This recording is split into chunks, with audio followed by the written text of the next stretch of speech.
Bismillahirrahmanirrahim. Assalamualaikum warahmatullahi wabarakatuh. Alhamdulillah wassalatu wassalamu ala Rasulillah wa la hawla wa la quwwata illa billah. Rabbi shrah li sadri wa yassir li amri wahlul 'uqdatam min lisani yafqahu qawli. Subhanakallahumma la 'ilma lana illa ma 'allamtana innaka antal alimul hakim. Fa'allimna ma yanfa'una wanfa'na bima 'allamtana wa zidna 'ilman walhamdulillahi ala kulli halin. Kita panjatkan puji dan syukur kehadirat Allah Subhanahu wa taala Rabbul Alamin yang atas limpahan nikmatnya dan karunia-Nya. Pada pagi hari ini kita bisa kembali meluangkan waktu kita untuk sejenak mempelajari, mentadaburi, memahami petuah-petuah dari suri tauladan kita Nabi Muhammad SAW. Kita memohon kepada Allah Subhanahu wa taala mudah-mudahan usaha kita untuk membekali diri kita dengan tambahan ilmu agama, kita mohonkan kepada Allah agar usaha kita ini betul-betul bisa mendatangkan dan menjadi sebab ilmu yang bermanfaat. Dan dari ilmu yang bermanfaat itu kita harapkan nanti kita bisa amalkan, dan kemudian amalan itu diterima oleh Allah Subhanahu wa taala sehingga bisa menjadi tambahan bekal kita mempertanggungjawabkan usia kita di hadapan Allah Subhanahu wa taala. Amin ya rabbal alamin. Tak lupa salawat serta salam semoga tetap tercurah kepada baginda Muhammad SAW telah mengajarkan kepada kita bagaimana sebenar-benarnya ibadah kepada Allah Ta'ala. Pemirsa teras Singosari yang dirahmati Allah Subhanahu Wa Ta'ala dimanapun Anda berada, pada hari ini insyaallah kita akan melanjutkan kajian kita, melanjutkan pembahasan hadis-hadis adab yang ditulis oleh Imam Ibnu Hajar Al-Asqalani dalam kitabnya Bulughul Maram dalam bab Kitabul Jami', kitab kelengkapan. Kita masuk pada hadis yang ke-9. Hadis ini nanti kita akan bisa pahami bagaimana seorang muslim memposisikan dirinya sebagai seorang makhluk sosial yang berinteraksi juga dengan orang-orang di luar Islam, orang-orang kafir, orang-orang muslim di luar Islam. Bagaimana kita memposisikan diri kita sebagai seorang muslim dengan posisi yang tepat dan baik, dan tidak pula kita nanti sampai harus mengorbankan prinsip-prinsip dalam agama kita ini. Kita akan bacakan hadis dari Rasulullah SAW. Beliau bersabda, "La tabda'ul yahuda wan nasara bis salam. Wa idza laqitumuhum fi tariqin fattarruhum ila adyaqih." Akhrajahu Muslim. Hadis yang diriwayatkan oleh Imam Muslim rahimahullahu taala dari sahabat Ali bin Abi Thalib dari Rasulullah SAW. Beliau bersabda, janganlah tabda'u, kalian memulai, kalian mengawali al-yahuda wan nasara bisalam, ketika bertemu dengan orang-orang Yahudi dan orang-orang Nasrani bisalam, dengan salam. Jangan kau mulai mengucapkan, menyampaikan salam terhadap orang-orang Yahudi dan Nasrani. Wa idza laqitumuhum, dan jika kalian bertemu dengan mereka, yaitu orang-orang Yahudi dan Nasrani, fi tariqin, pada sebuah jalan, fattarruhum, maka desaklah, maka sempitkanlah mereka ila adyaqihi, dalam jalan itu, didesak sampai pada jalan yang sempit. Akhrajahu Muslim. Hadis ini dikeluarkan oleh Muslim. Seluruh pemirsa Teras Sari yang dirahmati Allah Subhanahu wa taala, ada banyak sekali pelajaran penting dari hadis ini yang bisa kita ambil bersama-sama tentang larangan Rasulullah SAW pada setiap muslim. Jangan sampai seorang muslim itu ketika bertemu dengan orang Yahudi dan orang Nasrani, justru orang muslim mengawali dengan salam. Ini adalah larangan dari Rasulullah SAW. Kemudian potongan hadis yang kedua, dalam kondisi yang lain bukan berkaitan dengan salam, ketika seorang muslim harus melewati jalan yang sama kemudian berpapasan dengan mereka orang-orang Yahudi dan Nasrani, maka perintah dari Rasulullah SAW adalah untuk didesak, disempitkan jalannya sehingga orang Yahudi dan Nasrani itu mendapatkan kesempitan jalannya, tidak dilapangkan jalan untuk mereka. Hadis ini mungkin kalau kita ambil pelajaran besarnya adalah bagaimana posisi seorang muslim terhadap orang-orang di luar Islam, yang mungkin dengan bahasa yang lebih mengena adalah bagaimana posisi toleransi seorang muslim kepada orang-orang di luar Islam. Yang pada hadis ini Rasulullah SAW ada dua potongan itu, ada larangan mengawali dengan salam, kemudian potongan kedua perintah untuk menyempitkan jalan. Jadi ada larangan dan ada perintah. Yang pertama poinnya adalah larangan dari Rasulullah SAW, la yajuzu lil muslim an yabtadi'a ahadan minan nasara wal yahud. Tidak boleh hukumnya seorang muslim itu mengawali ketika bertemu orang Yahudi dan Nasrani, mengawali menyampaikan salam.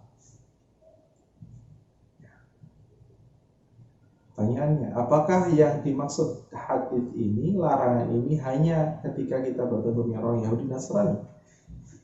Padahal orang-orang kafir di luar Islam tidak hanya Yahudi dan Nasrani, tapi ada juga orang-orang musyrik, ada orang-orang Majusi, dan banyak orang-orang di luar Islam, tidak hanya Yahudi dan Nasrani, ada Hindu, ada Buddha, dan agama-agama yang banyak sekali, terutama di Indonesia pun banyak agama yang diakui oleh negara kita. Disebutkan bahwasannya larangan di sini adalah bersifat umum. Nah, dikatakan kepada Yahudi dan Nasrani yang di antara agama-agama yang lain di luar Islam, Yahudi dan Nasrani adalah agama yang ada kemiripannya dengan Islam. Apa kemiripan Yahudi dan Nasrani dengan Islam? Yahudi dan Nasrani adalah dikatakan sama-sama agama samawi, sama-sama agama yang berasal dari langit, dan sama-sama memiliki kitab. Kita tahu orang Yahudi mereka memiliki kitab Taurat, dan orang-orang Nasrani ada kitab, mereka adalah kitab Injil. Ada nabi-nabi yang diutus untuk mereka pula, maka ada kemiripannya. Di sini juga kita dapat pelajaran bahwasanya kalau dengan Yahudi Nasrani saja kita tidak boleh memulai menyampaikan salam, tentu selain Yahudi dan Nasrani lebih tidak boleh lagi, karena mereka betul-betul berbeda dengan Islam, bukan ahli kitab itu, dan mereka tidak termasuk agama samawi. Maka kami katakan larangan memulai dengan salam itu tidak hanya kepada Yahudi dan Nasrani, tetapi seluruh agama selain Islam, bersifat umum. Tetapi juga ada hukum-hukum yang dalam syariat kita dikecualikan. Tidak boleh seorang muslim itu menikahi orang-orang di luar Islam. Yang diperbolehkan hanya ketika laki-laki menikahi ahlul kitab, seorang wanita dari Yahudi atau Nasrani. tidak boleh menikah dengan orang musyrik, orang kafir. Tetapi ada kekhususan hukum Yahudi dan Nasrani. Dalam hal lain pula, hal yang lain pula, terhadap Yahudi dan Nasrani, seorang Muslim boleh makan sembelihan yang disembelih oleh orang-orang Yahudi dan Nasrani.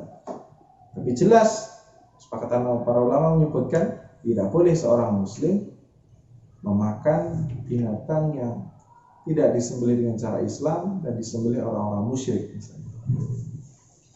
Di dalam syariat kita, Yahudi dan Nasrani itu punya ada beberapa kekhususan dibandingkan agama-agama yang lain. Maka kita bisa ambil kesimpulan, kalau kepada Yahudi dan Nasrani yang ada kekhususan hukum, juga ada kemiripan dengan Islam saja, Rasulullah SAW melarang kita untuk mengawali mereka dengan salam, mengawali pertemuan dengan mereka dengan salam, maka tentu agama yang lain lebih tidak boleh lagi. Kemudian yang berikutnya, larangan Rasulullah SAW di sini melarang untuk kita mengawali dengan salam. Ya. Setidaknya ada 3 alasan mengapa seorang Muslim dilarang untuk mengawali salam kepada ahlul kitab dan orang-orang kafir. Alasan yang pertama adalah al-wuqu' fin nahyi ats-tsabit fi sunnah. Alasan pertama tentu ini menjadi paling mendasar, mengapa tidak boleh seorang Muslim mengucapkan salam, mengawali dengan salam kepada orang-orang di luar Islam, karena Rasulullah SAW melarangnya dalam hadits ini. Karena ini adalah larangan tentu untuk kita laksanakan larangan Rasulullah SAW ini, untuk kita tidak datangi apa yang dilarang oleh Rasulullah. Tasamina wa ta'ala, sebagaimana Rasulullah SAW menyebutkan, jangan kau mulai pertemuan dengan orang Yahudi dan Nasrani, kau justru memulai salam. Yang pertama adalah ini memang larangan dari Rasulullah. Alasan yang kedua, mengapa seorang Muslim dilarang untuk mengawali dengan salam ketika bertemu dengan Yahudi dan Nasrani? Karena salam itu dalam agama kita, dalam syariat Islam, salam adalah bentuk penghormatan. Pada hadits yang pertama kita dulu pernah menyebutkan hakul muslim ala muslim situ, idza laqitahu fasallim alaihi. Hak seorang muslim atas muslim yang lainnya adalah untuk diberikan salam. Penghormatan kita kepada seorang muslim adalah dengan mengucapkan salam ketika pertama bertemu dengan muslim ini. Itu bentuk penghormatan. Maka seorang muslim yang mengucapkan salam, mengawali salam kepada orang-orang di luar Islam, itu juga bentuk penghormatan kepada mereka, dan tidak boleh seorang muslim itu menyampaikan, menampakkan penghormatan kepada orang-orang yang ingkar terhadap Allah Subhanahu wa taala. Kita tahu Allah Subhanahu wa taala berfirman dalam surat Al-Bayyinah yang berbunyi, innal ladzina kafaru, ini orang-orang yang kafir, min ahlil kitab, dari orang ahli kitab, wal musyrikin, dan orang-orang musyrikin, orang-orang musyrik, orang yang berbuat syirik kepada Allah, fi nari jahannam khalidina fiha, mereka akan ditempatkan di neraka jahanam dan kekal di dalamnya.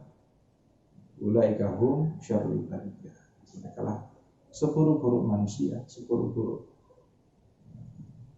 orang yang mereka ingkar terhadap Allah Subhanahu wa taala yang telah memberikan segala nikmat dan fasilitas dunia ini. Ya. Tidak boleh seorang muslim menampakkan penghormatan mereka kepada orang-orang di luar Islam, karena orang-orang di luar Islam itu sudah ingkar kepada Allah dan tidak menghormati Allah Subhanahu wa taala sebagai pencipta mereka. Kita tidak boleh mengawali dengan salam. Alasan yang ketiga, karena dengan salam itu seseorang bisa menjadi sebab dengan salam itu mencintai orang yang disampaikan salam kepadanya. Sesama muslim saling menyampaikan salam, maka akan timbul kecintaan di sesama muslim. Kita bertemu dengan orang-orang di sekitar kita, saudara maupun rekan kerja kita, ketika bertemu langsung menyebut assalamualaikum, itu kita rutinkan, itu kita biasakan, maka akan timbul kasih sayang di antara sama muslim. Dan ini tidak boleh dilakukan kepada orang-orang di luar Islam. Jangan sampai kita ini mencintai orang-orang di luar Islam. Karena mereka pun tidak mencintai Allah dan Rasulullah. Dan ini jelas dalam ayat surat Al-Maidah ayat 51 Allah Subhanahu wa taala firman, wahai orang-orang beriman, la tattakhidul yahuda wan nasara awliya ba'duhum awliya ba'd. Jangan kalian jadikan orang Yahudi dan Nasrani itu sebagai awliya, wali-wali, kekasih, pemimpin, orang yang kita cintai. Ya. Ini harus kita bedakan, harus kita pisahkan antara berbuat baik dengan cinta. Tidak setiap orang berbuat baik itu adalah tanda cinta. Sebaliknya mungkin bisa dikatakan orang cinta, maka dia akan berbuat baik kepada orang yang cinta. Yang dilarang oleh syariat kita adalah mencintai orang-orang yang ingkar kepada Allah Subhanahu wa taala. Adapun berbuat baik ini ada pembahasan yang lain. Allah Subhanahu wa taala firman surat Al-Hasyr, Allah la yanhakumullahu 'anil ladzina lam yuqatilukum fid dini wa lam yukhrijukum min diyarikum an tabarruhum wa tuqsitu ilaihim. Allah Subhanahu wa taala tidak melarang kita, melarang manusia, melarang kalian, tidak melarang. Kalian berbuat baik terhadap orang-orang yang tidak memerangi kita, tidak membunuh kita, tidak mengusir kita dari tempat kita. Maka berbuat baik pada orang-orang di luar Islam tetap kita laksanakan, yang dilarang karena kita adalah menjadikan orang-orang di luar Islam itu adalah orang-orang yang kita kasih, kita cintai. Dalam hal lain, dalam hadits lain Rasulullah SAW menyebutkan, antara ma'aman ahbabta di akhirat kelak, seseorang itu akan dikumpulkan dengan Allah Subhanahu wa taala, dikumpulkan oleh Allah dengan orang yang dicintai. Bagaimana mungkin seorang muslim dia secara keinginan dia menginginkan untuk dikumpulkan dengan orang-orang kafir, padahal tempatnya adalah tidak sama orang-orang kafir dan neraka, orang-orang Islam dan surga. Kalau ada kecintaan itu maka akan dikumpulkan oleh Allah Subhanahu wa taala. Itulah alasannya yang ketiga. Ada tiga alasan mengapa seorang muslim tidak boleh mengawali salam kepada orang-orang di luar Islam. Yang pertama karena Rasulullah SAW melarangnya dengan hadis ini. Kemudian yang kedua karena salam adalah bentuk penghormatan. Seorang muslim dilarang untuk menyampaikan, menampakkan penghormatan kepada kesyirikan, kepada kekafiran. Kemudian yang ketiga, salam ini bisa menjadi sebab kecintaan. Seorang itu mengajak menyampaikan salam, maka akan tumbuh cinta dia kepada orang di luar Islam.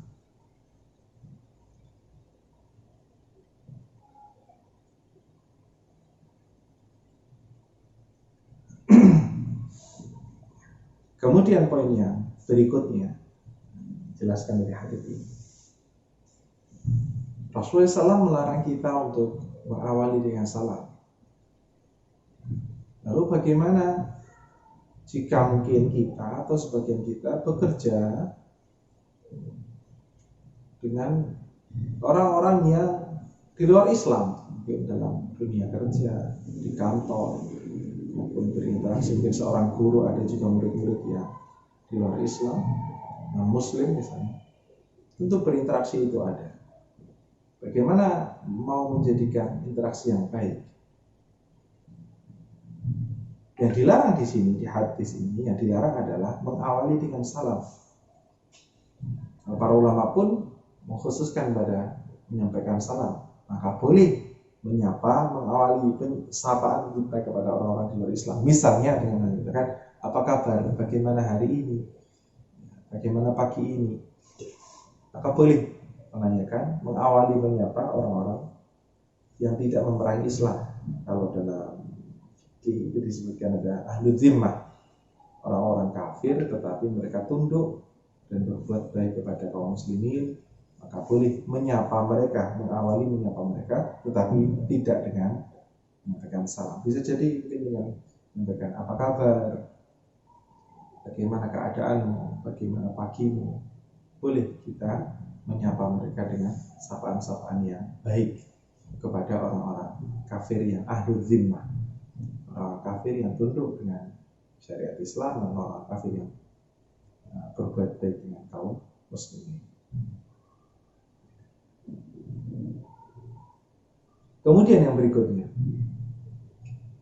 Rasulullah SAW melarang kita untuk mengawalinya salam. Lalu bagaimana keadaannya ketika berkebalikan? Orang-orang di luar Islam, mereka yang menyampaikan salam kepada kita. Kita kadang juga agak sering mendapati fenomena di mana orang kafir, kita tahu orang ini bukan orang Islam, tapi ketika tersandung dia mengatakan astagfirullah, kemudian ketika bersyukur ada sesuatu yang menyenangkan dia, kemudian dia mendapatkannya, dia mengucapkan alhamdulillah, padahal mereka bukan orang-orang Islam. Dan tidak asing pula yang menyampaikan salam dengan fasihnya, menyampaikan assalamualaikum warahmatullahi wabarakatuh, padahal mereka orang-orang kafir, menyampaikan salam kepada kita. Lalu apa yang harus kita lakukan? Ada sebuah hadis dari sahabat Ibnu Umar radhiyallahu taala anhu, dia berkata Rasulullah SAW pernah bersabda, "Idza salama 'alaikumul yahudu fa inna ma yaqulu ahaduhum assalamu 'alaika faqul wa 'alaika." Ya. Jika kalian mendapati ada seorang Yahudi itu menyampaikan salam kepada kalian, dan terkadang orang-orang Yahudi ini mengucapkan salamnya bukan assalamualaikum, yang artinya adalah keselamatan bagi kalian. Tapi ada yang diselewengkan di zaman Rasulullah SAW, ada orang-orang Yahudi yang menyelewengkan salam itu dengan mengatakan assalamualaikum, yang artinya kecelakaan atau racun itu kepada kalian. Maka Rasulullah SAW memerintahkan kita untuk menjawabnya dengan wa'alaika, atau kalau banyak wa'alaikum, tidak disebutkan dengan wa'alaikumussalam, jadi cukup dengan wa'alaikum. Maka apapun yang didoakan kepada kita hanya balas wa'alaikum, mudah-mudahan kamu juga mendapatkannya. Maka kalau ada orang Yahudi pun menyelewengkan assalamualaikum, keselamatan bagimu, diselewengkan menjadi assalamualaikum, semoga kecelakaan bagi kalian, maka kita kembalikan wa'alaika, mudah-mudahan kamu pun demikian. Maka ketika kita tahu ada orang-orang di luar Islam menyampaikan salam kepada kita, boleh kita menjawabnya sebagaimana hadis ini dari Ibnu Umar, boleh kita menjawabnya dengan wa'alaika atau wa'alaikum, tidak dengan assalamualaikum, salam tadi cukup dengan wa'alaikum atau wa'alaika.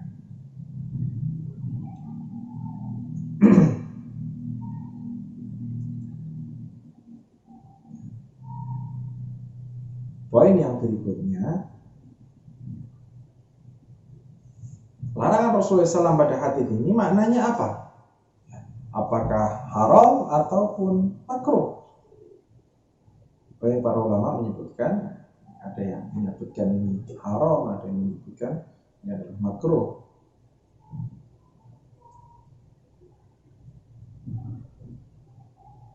Disebutkan maksudnya Imam Ahmad memakruhkan hal ini, jadi hukumnya adalah makruh seorang muslim mengawali dengan salam.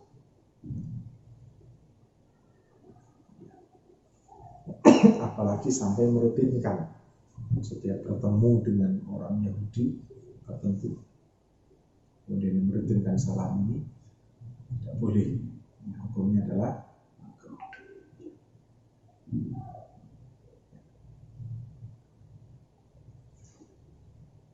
Kita masuk pada potongan hadis yang kedua. Potongan hadis yang pertama adalah tentang larangan mengawali dengan salam ketika kita bertemu dengan orang-orang di luar Islam. Ini satu pembahasan, tadi ada beberapa poin yang kita sampaikan. Kemudian potongan hadis yang kedua, Rasulullah SAW menyebutkan wa idza laqitumuhum fi tariqin fatarruhum ila adiyaqi. Ketika kita bertemu, ketika dalam perjalanan, kita ada dalam sebuah jalan, kemudian kita berpapasan dengan orang-orang Yahudi dan Nasrani, maka perintah dari Rasulullah SAW adalah untuk kita sempitkan. Pemirsa yang dirahmati Allah Subhanahu wa taala, kita harus betul-betul pahami maksud dari hadis ini. Ya, tidak sembarangan kita mengamalkannya, kemudian nanti ketika bertemu langsung kita pepet orang.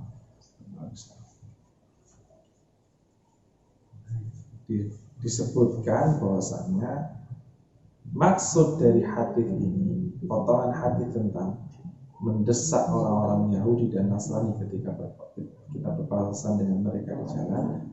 Maksud hadis ini adalah bagi seorang Muslim tidak boleh minder, tidak boleh merasa kerdil ketika berhadapan dengan orang-orang kafir. Ini maksud dari hadis ini. Bukan kemudian setiap kita bertemu orang kafir kemudian kita mententeng, kemudian mengusir mereka. Tidak. Apalagi sampai membahayakan, misalnya kita desak sampai mungkin masuk ke got ataupun selokan. Bukan itu. Tapi ini Rasulullah SAW memotivasi kaum muslimin untuk tidak merasa minder, tidak boleh haram hukumnya merasa hina di hadapan orang-orang kafir. Allah Subhanahu wa taala berfirman, "Wala tahinu wala tahzanu wa antumul a'launa in kuntum mu'minin." Janganlah kalian merasa hina, jangan kalian merasa bersedih, wa antumul a'launa. Allah Subhanahu wa taala, dan kalianlah orang-orang yang tinggi in kuntum mu'minin jika kalian beriman. Ini pun selaras dengan hadis Rasulullah SAW yang menyebutkan al-Islamu ya'lu wa la yu'la alaih.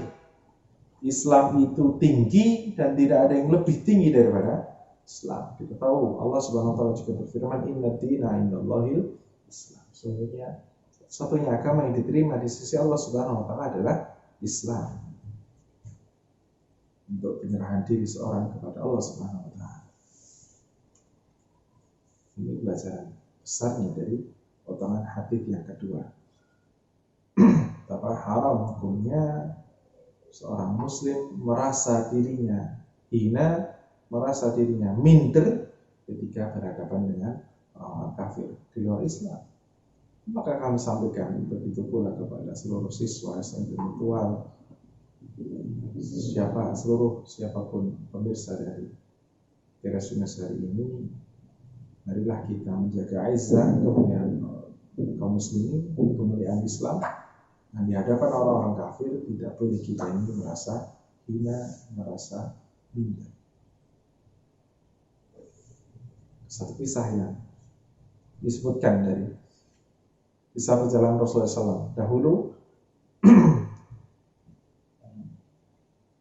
ketika orang-orang Islam itu harus tawaf mengelilingi Ka'bah, ada satu tuntunan khusus dari Rasulullah SAW adalah untuk orang-orang Islam itu dari Hajar Aswad, ketika tawaf dari Hajar Aswad sampai ketemu dengan Rukun Yamani itu disunahkan untuk lari-lari. Jadi mungkin kita gambarkan ya, ini mungkin Ka'bah, kita bayangkan ini kotak, ini Rukun Yamani, kemudian Hajar Aswad. Disunahkan kita ini untuk berlari-lari kecil, ya, lari kecil. Kemudian sampai Rukun Yamani boleh kita ini nanti jalan. Jadi kan ada 4 sisi, 4 sudut. Di 3 sudut yang pertama ini kita ini disunahkan untuk berlari-lari kecil. Kemudian setelah itu untuk kita berjalan. Apa hikmahnya? Mengapa dulu ada sunnah seperti ini?